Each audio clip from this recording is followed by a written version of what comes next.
"Don't make this weird and ruin the night for everyone," Kevin snapped, sliding a small velvet box across the candlelit table toward Chloe. I sat there watching her open it. She lifted the bracelet out slowly, the metal catching the soft restaurant light, and she slipped it on like she'd been waiting for it. Like she already belonged at that table. Like I wasn't sitting 3 feet away. My phone buzzed softly in my purse. A bank notification. Kevin had used our shared account hours earlier to buy that bracelet. I stared at the screen for a moment, then I set my phone face down, looked at them both, and made a quiet decision. I stood up, smiled at the waiter, and told him I was stepping outside. Kevin looked confused. He didn't stop me. He just sat there with Chloe while the check for our anniversary dinner waited on the table. $600. Every dollar of it spent on a night that was never really for me. Looking back, I think my marriage actually ended months before the check ever hit the table. My name is Maya Bennett. I'm 34 years old, and for most of my marriage, I thought being patient made me strong. I work as a hospital scheduling coordinator. I manage complex shift calendars for over 200 staff members, and I do it quietly and efficiently every single day. Nobody sends me flowers for it. Nobody notices when every shift lines up perfectly. That's the thing about doing your job well in a role like mine. You become invisible. Dependable and invisible. And I let the same thing happen inside my marriage. Kevin is different. Kevin walks into a room and people turn to look. He tells a story and everyone leans in. He laughs easily, talks big, and always knows exactly what to say to make people feel important. When we first got married, he called my steadiness his anchor. He said I was the reason he felt safe enough to take risks. I used to love that. I used to think being someone's anchor was a beautiful thing. But anchors don't get celebrated. They just hold things in place while everything else moves forward. Over time, Kevin stopped seeing my stability as a strength. I became the background of his life, the quiet logistics behind his loud ambitions. He was chasing clients, chasing promotions, chasing the version of himself that looked successful to everyone watching. I was just the person at home making sure the bills were paid. Chloe came into the picture 2 years ago, right after Kevin got promoted to regional sales director. She was his new account partner, sharp and social, and exactly the kind of person Kevin admired. He started mentioning her name constantly. I noticed. Of course I noticed. "She's just a friend," he said. "You're reading too much into it," he said. "That's just office culture," he said. And I tried to believe him. I genuinely tried. Because I didn't want to become the paranoid wife who searched her husband's phone and picked fights over work friendships. I didn't want that label. So, I swallowed my instincts and kept showing up and kept being steady. Kevin's family always loved him more openly than they loved me. He's charming and entertaining and easy to be around at a dinner table. I'm quieter, more observant. His mother would laugh at everything he said while I refilled glasses and cleared dishes, and nobody seemed to notice the difference in how we were treated. I wasn't glamorous or loud, but I paid attention when people thought I wasn't looking. I already knew more than Kevin realized. I had known for a while. If you've ever been inside a relationship where your concerns got reframed as drama, you know what I mean. That slow, exhausting experience of raising something real and watching it get twisted into evidence that something is wrong with you. It wears you down in a way that's hard to explain to people who haven't lived it. You start second-guessing your own memory. You start apologizing for things you should never have apologized for. And eventually, you get very, very quiet. If someone ever made you question your own instincts just to protect their behavior, subscribe. I make this for you. Tell me in the comments if you've ever ignored red flags because you love someone. Because I think most of us have, and I think most of us felt ashamed of it later, and we shouldn't. And click hype if you believe disrespect should never be normalized. I spent weeks planning that anniversary dinner. Kevin had told me more than once that work stress was straining us, that he needed things to feel lighter at home, that we needed to reconnect. So I planned something intentional. I chose the restaurant where we'd celebrated our very first anniversary years earlier, back when we had almost no money, but we were genuinely happy. We'd split one dessert that night and laughed about it. I wanted to go back to that feeling. I made a custom leather album filled with printed photographs from our years together. Our first apartment. A camping trip where everything went wrong. A blurry photo someone took of us on a street corner in a city we'd visited for a weekend. Real moments. I thought it might remind him of who we were before the promotion and the ambition and Chloe. Kevin arrived 20 minutes late. Chloe was beside him. There was no conversation about it beforehand, no text asking if it was okay. He simply walked in with her and sat down at the table I had reserved for two. I remember the smell of the restaurant, warm bread and candle wax, and how wrong everything felt the moment I saw them walk through the door together. Chloe made herself comfortable immediately. She touched Kevin's arm when she laughed. She jumped into conversations before I'd finished a sentence. She referenced inside jokes from the office that I wasn't supposed to understand, and she smiled at me in a way that made it clear she thought she had already won something. "Can you just act normal tonight?"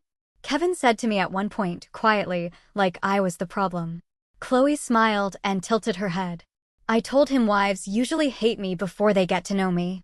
I looked at her and said nothing. Kevin ordered expensive drinks we didn't need and appetizers we didn't discuss, all on the joint card that he had spent the last 3 months telling me we needed to watch carefully. He talked about work. He talked about deals closing and clients impressed and Chloe's ideas that had apparently changed everything. I sat there holding the leather album I had made him. Then Kevin slid the velvet box across the table to her. My phone buzzed. I looked down. The shared account notification showed a purchase from a jewelry boutique, time-stamped that afternoon. While I had been getting ready for our anniversary dinner. While I had been choosing what to wear and wrapping his gift. He had been buying her a bracelet. The people at the table beside us had gone quiet. I could feel them watching. I didn't scream. I didn't cry. I set my phone down, folded my napkin, and stood up. I told the waiter I was stepping outside for a moment. I smiled when I said it. I walked through that beautiful warm restaurant and pushed through the front door into the night air. Kevin's text started before I even reached my car. "You embarrassed me. Where did you go?" This is so dramatic. I sat in the driver's seat and waited for the feeling to hit me. The devastation. The grief. But what I felt instead was something I hadn't expected. Relief. Pure, quiet, enormous relief. Kevin came home furious. He stood in the kitchen and talked at me for 40 minutes about how I had humiliated him, how I had made things awkward with Chloe, how I had embarrassed him in front of the whole restaurant. He was angry about the bill. He called me petty. He never, not once, mentioned the bracelet. I let him talk. I didn't say much.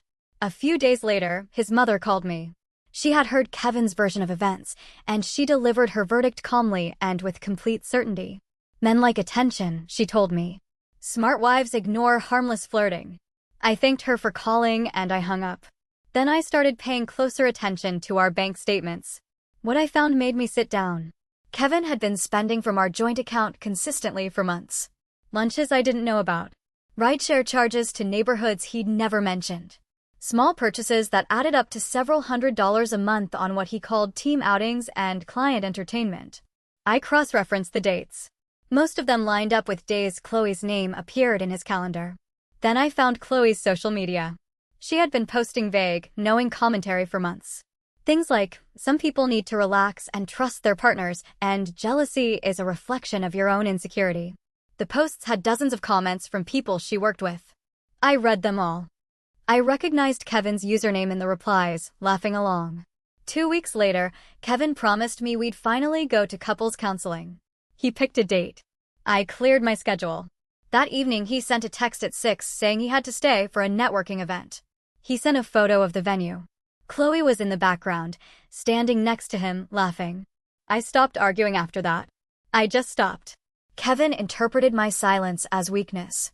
He thought I was shutting down, withdrawing, becoming fragile. He started saying things that were designed to make me feel smaller. "You're overreacting. Everybody at work thinks you're controlling. You should be grateful I still come home." I listened. I didn't respond. I was very busy doing other things. I began quietly separating my personal savings from our joint accounts. I moved money carefully and legally. I documented every irregular joint account transaction. I kept records. I made copies. I stored everything in a folder on a cloud account Kevin didn't know existed. Something had shifted inside me. I wasn't fighting to save the marriage anymore. I was fighting to save myself. There's a difference. One of them has a future. One evening Kevin looked at me across the living room and said, very calmly, "You'd fall apart without me." I looked back at him and I thought about everything I knew. I thought about the folder. I thought about the lawyer I'd already spoken to.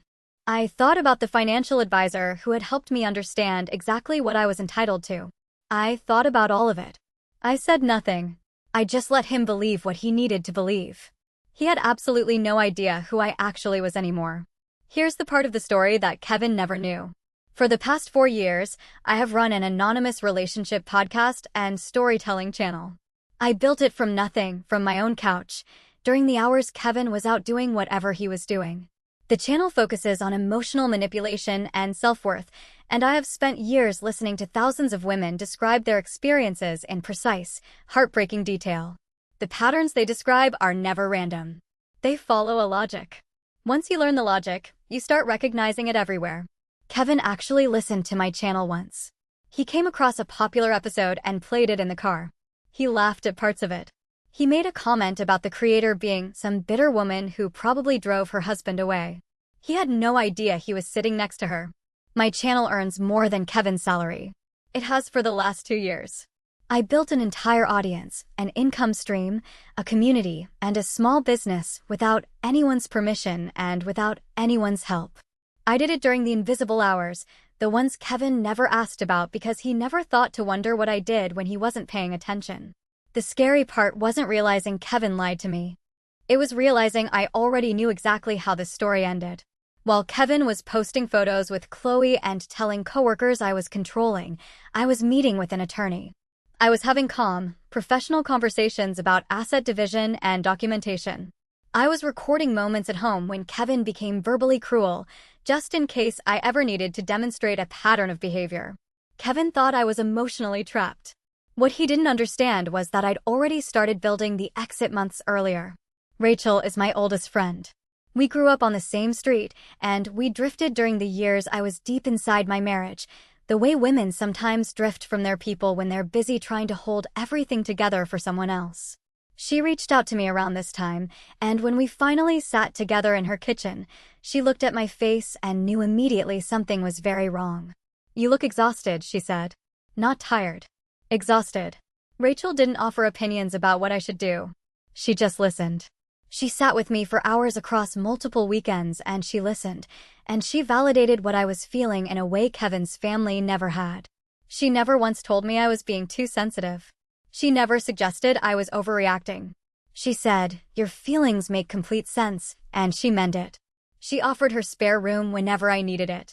She helped me organize my financial documents into a system that was clear and easy to hand to a professional. She sat beside me while I made calls I was nervous to make.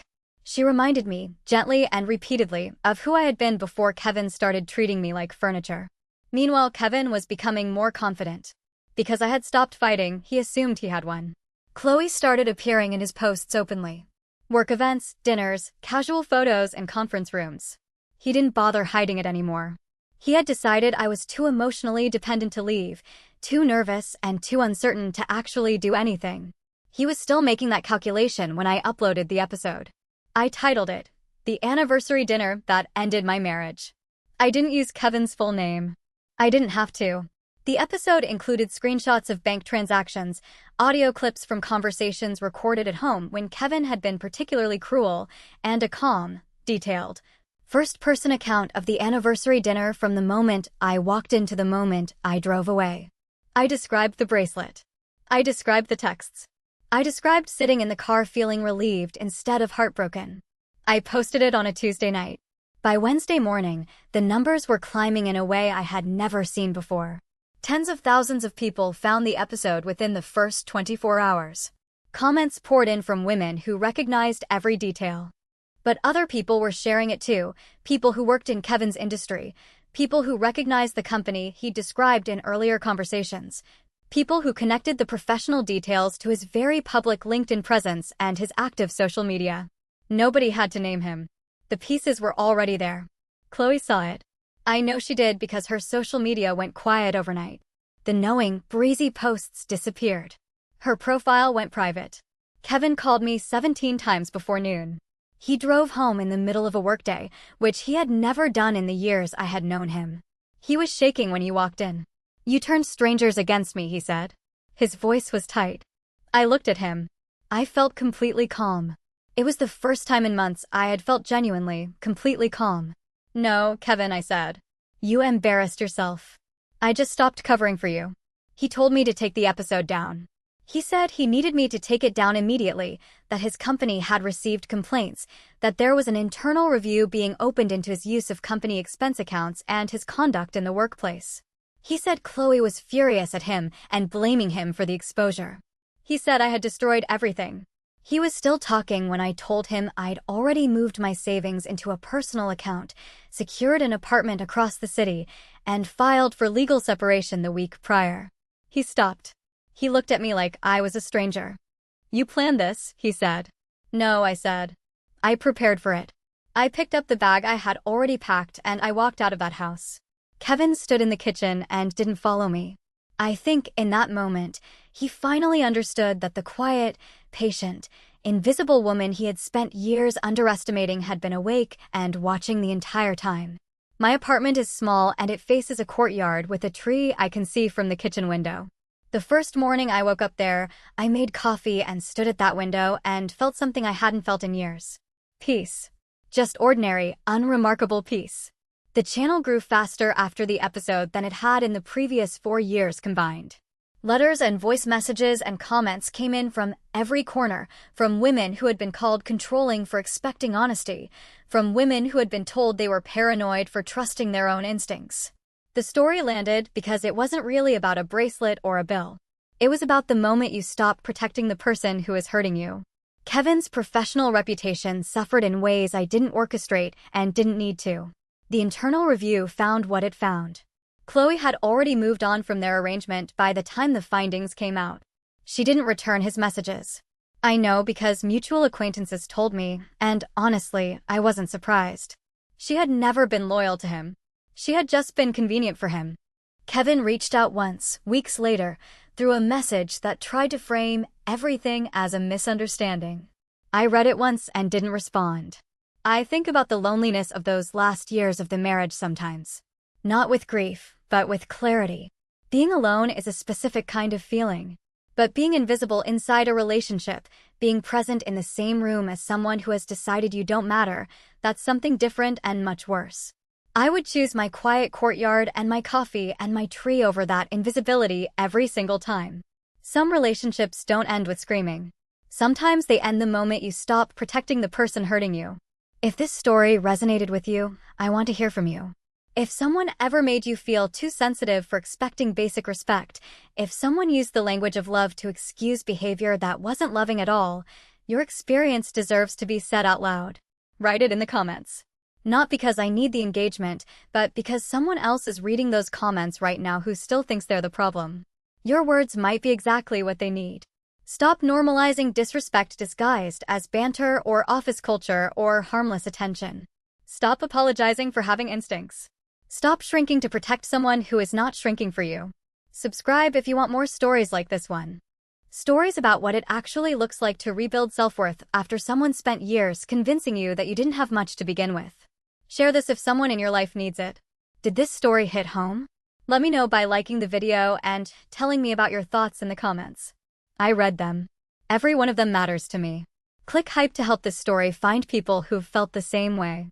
There are more of us than anyone wants to admit, and the more we speak clearly, the less power silence has. Your support makes a huge difference.